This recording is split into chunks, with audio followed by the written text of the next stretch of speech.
बातमी नागपूरमधनं। नागपूरमध्ये हेलिकॉप्टरच्या कारखान्याची निर्मिती केली जाणार आहे। महाराष्ट्र सरकार आणि मॅक्स एरोस्पेस अँड एव्हिएशन यांच्यात याविषयीचा करार झालाय। कराराच्या माध्यमातून 8,000 कोटी रुपयांची गुंतवणूक पार पडेल। शिंगणापूर देवस्थाननं 167 कर्मचाऱ्यांना कामावरनं कमी केलंय। शिस्तभंगाचा ठपका ठेवत देवस्थाननं ही कारवाई केली। मुस्लिम कर्मचाऱ्यांकडनं देवाच्या चौथऱ्यावर काम केल्याचा आरोप करत हिंदुत्ववादी संघटनांनी आंदोलन छेडण्याचा इशारा दिलाय। माळेगाव सहकारी साखर कारखान्याच्या पंचवार्षिक निवडणुकीकरता आज चिन्ह वाटप पार पडलं। या चिन्ह वाटपाच्या दरम्यान 2 गटात राडा झाला। या राड्यात 2 गट आपापसात भिडले आणि पोलिसांना सुद्धा धक्काबुक्की झाली। मुंबईच्या कांदिवली पूर्वच्या जानूपाडा परिसरात भाजपच्या 2 गटात राडा झाला। पालकमंत्री आशिष शेलार हे भेटीसाठी आलेले असताना हा राडा झालाय।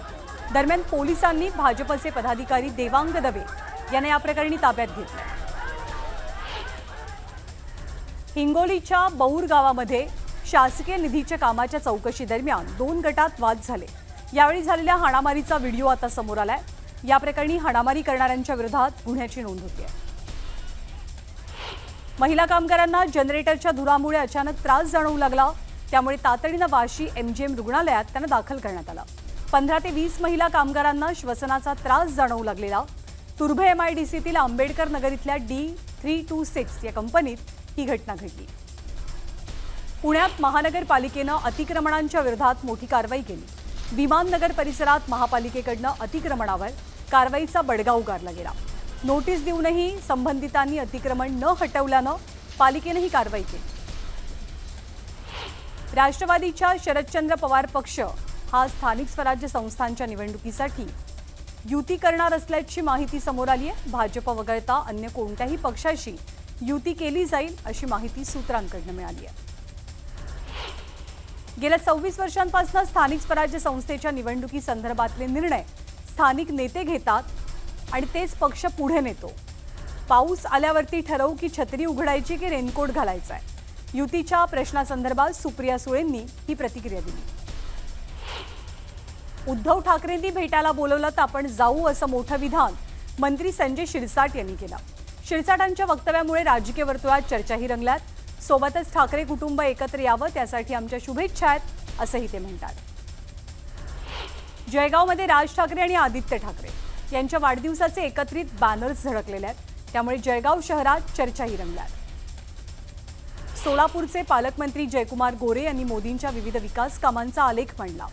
गेल्या 11 वर्षात मोदींनी संरक्षण, अर्थकारण, आरोग्य, शिक्षण आणि इतर सर्व क्षेत्रामध्ये केलेल्या प्रगतीचा आढावा पालकमंत्र्यांनी घेतला।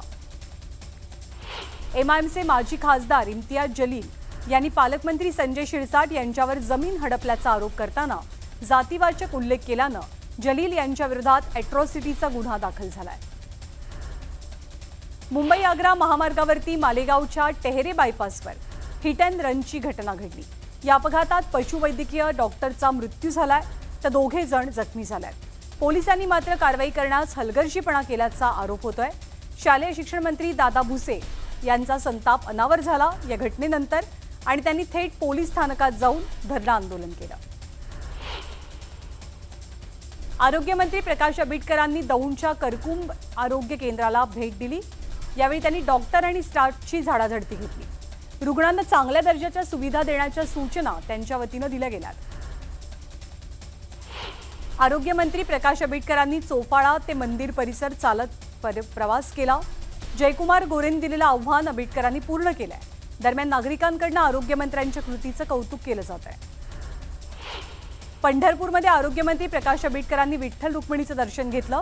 यावेळी चौपाळा ते मंदिरापर्यंत त्यांनी पायी प्रवास केला।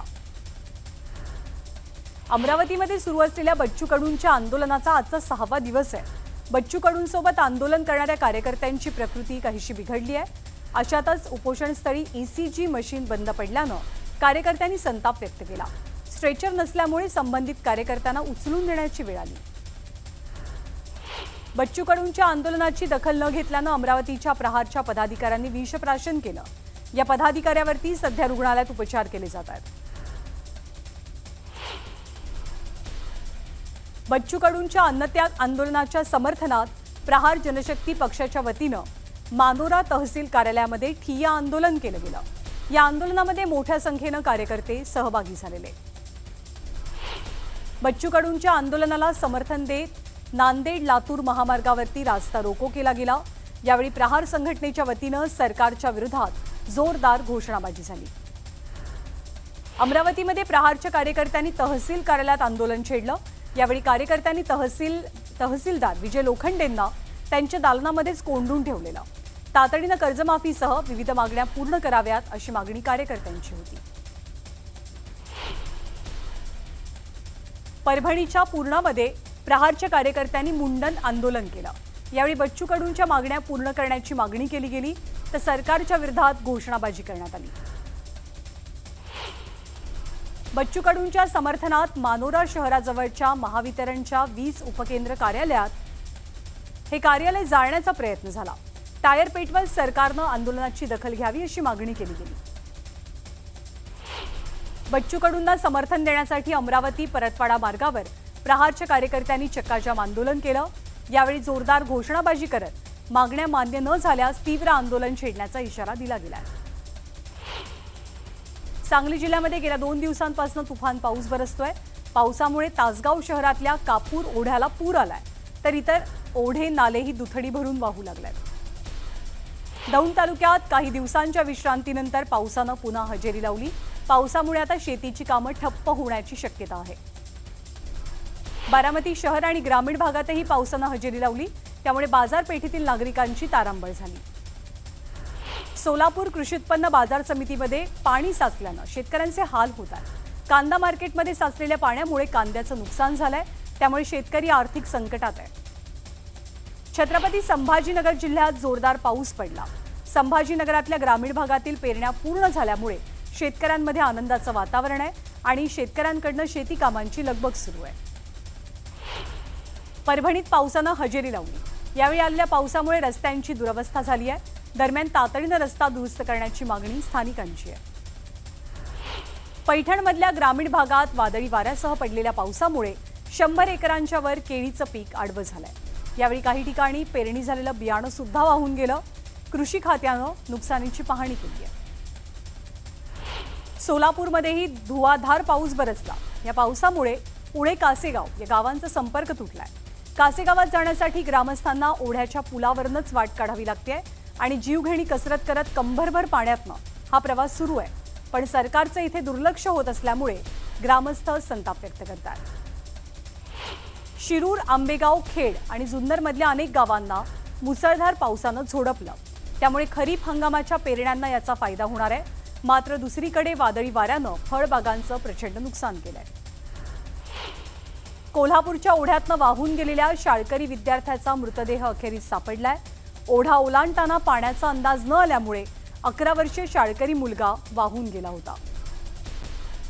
जळगाव जिल्ह्यामध्ये वादळी वाऱ्यासह झालेल्या मुसळधार पावसामुळे मोठ्या प्रमाणात नुकसान झालंय आणि यात 3घांचा मृत्यू झालाय, तर 7 तालुक्यात जास्त नुकसान झाल्याची माहिती जिल्हाधिकाऱ्यांकडून दिली गेली आहे। जळगावातल्या मुसळधार पावसामुळे जिल्हा शासकीय वैद्यकीय महाविद्यालय आणि रुग्णालयातील ओपीडी आणि इमर्जन्सी वॉर्डमध्ये गळती झाली। पाण्याच्या धारा लागल्यामुळे वॉर्डमधील कर्मचाऱ्यांसह रुग्णांचीही पळापळ झाली। सांगलीच्या मिरज तालुक्यातील ढवळी इथे वीज कोसळून एका शेतकऱ्याचा मृत्यू झाला। आजूबाजूच्या शेतकऱ्यांनी तात्काळ उपचारांसाठी त्याला रुग्णालयात नेलं, मात्र वीज डोक्यावर कोसळली होती, त्यामुळे त्यांचा उपचारांच्या आधी मृत्यू झाला। परभणी जिल्ह्यामध्ये शेतकऱ्यांनी पेरणीची सुरुवात केली, मात्र तज्ज्ञांकडून पुरेसा पाऊस आल्यावरतीच पेरण्या कराव्यात असं आवाहन केलं गेलंय। यामुळे शेतकऱ्यांवरती दुबार पेरणीचं संकट ओढावू शकतं। सोन्याचा दर पुन्हा वाढलाय। 1000 रुपयांची वाढ होऊन सोनं प्रति तोळा 1,631 रुपयांवरती पोहोचलंय। हिंगोलीच्या जिल्हा परिषदेच्या सभागृहातील छताची दुरवस्था झाली आहे। या दुरवस्थेमुळे कामाच्या दर्जावरती प्रश्नचिन्ह उपस्थित झालंय। दरम्यान बांधकाम करणाऱ्यांवरती कारवाई करावी अशी मागणी होती आहे। अहिल्यानगरच्या तेलकुडगावमध्ये जनावरांवरती बिबट्यानं हल्ला केला। या हल्ल्याची संपूर्ण घटना सीसीटीव्हीत कैद झाली आहे। भारत पाकिस्तान तणाव आणि युद्धाच्या पार्श्वभूमीवर शिर्डीच्या साई मंदिरात हार, फुलं आणि प्रसाद घेऊन जाण्यास बंदी होती, पण आता मात्र ही बंदी उठवली जाते। आषाढी वारीच्या पार्श्वभूमीवर श्री विठ्ठल रुक्मिणी मंदिर समितीच्या मार्फत सर्व भागातील कर्मचारी वर्गाला विशेष मार्गदर्शन केलं गेलं। यात भाविकांना सुलभ, सुरक्षित आणि सुनियोजित दर्शन मिळावं या हेतूनं कार्य विभागनिहाय जबाबदाऱ्या स्पष्ट केल्या गेल्या।